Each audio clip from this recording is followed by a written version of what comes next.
Hey everyone, welcome back to our monthly market update. We are going to be talking about all things Arizona real estate market right now.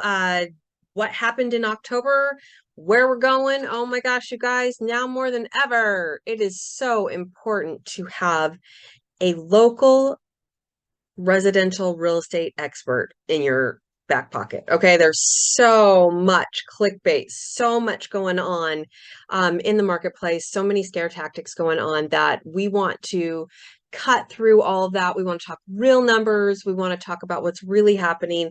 And then even from what we share with you in this video, if you're considering doing anything in the real estate market right now, we want to talk to you directly because we're going to be drilling down even more micro into your neighborhood, your city, your town, all those kinds of things. So as we even talk these numbers about Arizona real estate market, they're just not fine-tuned enough for you to really understand what is going to happen if you choose to do or make a move in the real estate market today. So that's a lot of prefacing to tell you that there is some crazy stuff happening right now.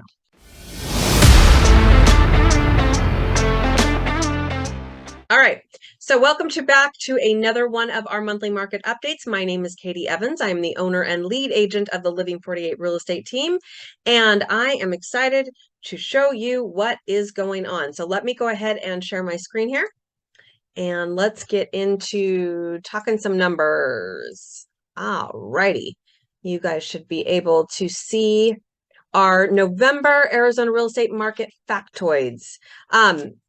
Now, we go through these numbers every single month. So if you want to go back and look at past months, we can, I mean, honestly, I've got over 2 years worth of these slides at this point so that you can see what's happened over the last several years. But I also want to bring note to you, if you haven't noticed, we are now kind of tracking and showing you in the numbers on the left-hand column there, the supply, inventory, active days on market, and closed days on market.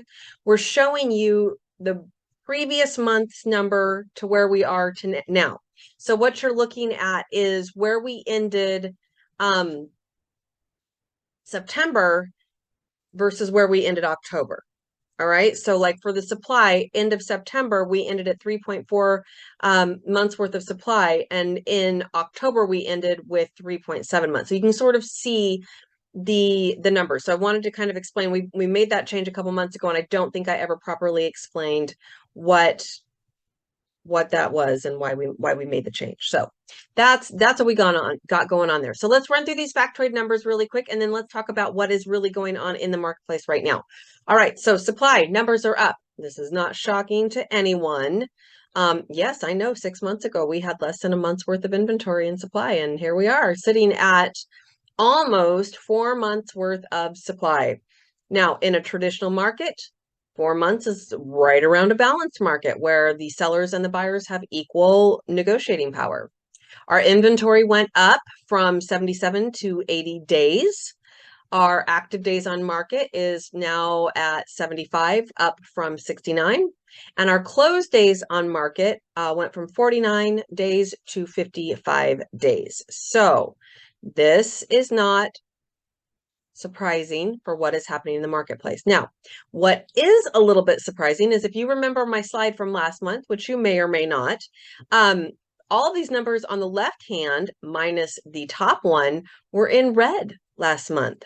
So these have come, the sold price per square foot, the average sold, the median sold over the last 30 days, all those numbers have come up from where we had them in September. So over the month of October, those numbers came up from where we had them in September.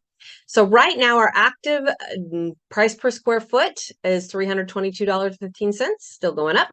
Our sold price per square foot went up again from what it was in October. I'm sorry, yes. In September, it took a little bit of a dip, and it's coming back up again. So our sold price per square foot, $278.85. Our average sold price in the last 30 days was $547,018. That number went up. Our median sold over the last 30 days, $439,990. That number also went up. Interesting. All right, so let's look at our average sold, our median, and then the appreciation numbers. So you guys, average sold over the last 12 months went up 557, 835, and our median sold over the last 12 months is up at 450,000. Appreciation. Now, these are numbers I want you guys, these are the numbers we were always talking about before, where we were going, oh my gosh, this is insanity. Like, we can't maintain this. This is not healthy. This is not good. So we're actually coming back into super healthy numbers, and I'm so happy to see this. So our appreciation number over the last 12 months is 20%. Now that's gone down, but it's that 20% number is still insanity. Okay. And over the last 30 days, you guys, I'm so sorry. Over the last 30 days, your property still appreciated at 7.1%. It still went up 7.1%. Now that number is down, certainly, but that 7.1% is now in a healthy, sustainable, happy range. So congratulations, you in the last 30 days still had your property value go up 7.1%. Not sad about that. All right, so you guys, I want you guys to just kind of look at these numbers, see what questions you have. I'm going to stop the share now, and we're going to talk about what is going on. What the heck is going on? And I got my little cheat sheet, so forgive me, I'm going to get real studious on you here for a minute. Okay, so going into November, here's what we had. We now have 22,674 units listed for sale. Now that's everything. That's not just single family residence, condos, it's everything, okay? So that's where we started. That was an 8% increase from October. Yes, we are seeing the inventory numbers go up. That is fantastic. Guess what? We're still below our norms for available listings. All right, our actives, excluding anything that it was under contract but accepting backups, stayed very, very steady month over month. Our active single family residences, so we took out the condos, we took out the mobile homes, we took out all of those kind of things, that also remained flat at 17,077 listings. Okay, so those inventory numbers are hanging relatively flat right now. So our supply in October, we posted 7,616 new listings, easily the lowest October in more than 10 years. You guys, I think that's really, really important for you to know. Now, let me go back over here. I'm sorry. There was one thing over here on this factoid that I wanted to show you. So these two numbers, the 1 year average sold and the 1 year median sold. So those are the numbers at the bottom in the green in the middle. Okay. You guys, those are still all-time highs, like records. Like we haven't never seen that before. Okay. So are they using scare tactics? I don't know. You tell me. Okay. Under contract.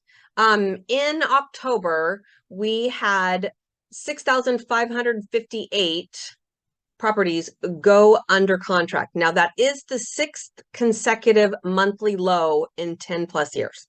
Okay. So yes, are we seeing the market slow? Absolutely we are. Now, is that seasonal? I don't know, because it would play into the normal seasonal story that we usually tell. Time will tell, but yeah, it's slowed, and we all know it, okay? So that is a 12% drop month over month right now. Breaks, are we talking breaks? Yes, we are having a break check. Everybody's feeling it. October only put 19% of its new properties under contract within 30 days of listing the house. That's an important number for you to know if you're considering selling your house. It's not going to sell in a weekend. You're not going to have money in your pocket most likely within 30 days. Okay. We're looking at more like, 60 plus days to payday. If you're talking to a realtor, that's how we talk about it. So 60 plus days. So of September's 10,000 new listings, 32% of those had accepted offers by the end of October. Okay. So all of September, all of October, 60 days, 32% of them went under contract. In the Maricopa County area, single family homes only, we saw 19,118 price adjustments with a median price adjustment of $11,000. Okay. Yeah. Buyers, you have some negotiating power. Sellers, don't expect to be getting over ask price. And if you're not coming out of the market priced correctly, you're going to have challenges. Okay. And even then, expect to maybe have to do an adjustment. Let's see. Our pre-foreclosure number 14. Distressed number 29. Not a big market. Closed sales. October registered just 5,412 closing. That was down 16% month over month and 38% year over year. October comes in with not only the fewest closings in October for the last 10 plus years, but also the lowest month period over that time. So 86% of all single family residents in Maricopa counties closed below their original list price. It's the lowest we've seen since March of 2019. Here's some hope for the buyers. Concessions are back. 44% of all closings had seller paid concessions, closing costs, a median of about $8,000. Now, if you're wondering what kind of loans are closing right now, we had 52% of those being conventional. 22 of our purchases in October were cash, 12.5 were FHA, and 7% were VA, and all the rest were some sort of alternative lending. All right, you guys, it is a fun market out there. So a couple other things I also wanted to let you know is that our average sale to list price is 97.12%. Okay. So that's kind of the differential for you. Our listing success is 64%. That means that 1 out of every 3 houses is not selling right now. Let that sink in. If you're not pricing it right, if you are unreasonable, if you aren't really that motivated to sell, if your house isn't in decent condition, we're going to have a challenge. Okay. And let's see, of all of the active listings that came to the market, there were only 1,423 that were listed below 500,000. All right. That speaks to our average price point and even our median price points right now. All right, you guys, that is just a quick rundown of what is going on in the Arizona real estate market right now. There are opportunities coming, you guys. There are opportunities for the buyers and for the sellers if you are willing to look at it. During this time, during this shift, during these next few months, if you need to sell, if you need to buy, guess what? It's a great time to do it. If you don't, then let's talk about what the market is telling us, where we think the market's going to go, how long you're going to want to hold out before you do something or before you have to do something. These are conversations that we want to start with you now. But if you need to buy or sell real estate, it's a great time to do it. Let me look at the numbers with you. Let me show you how if you had tried to buy a house 6 months ago and you were unable to, it's still a great time to try now. And if you should have sold 6 months ago and you didn't, it's still a good market for you to sell in. In fact, I don't know that you're going to see another one like the one we came out of 6 months. So now is better than next week. All right, you guys, have a great day. Thank you for watching this video. As always, please reach out to us with any of your real estate related questions and needs. And please share this video with those you know who have an interest in the Arizona real estate market. Thanks for watching. We'll catch you on our next monthly market update. Bye.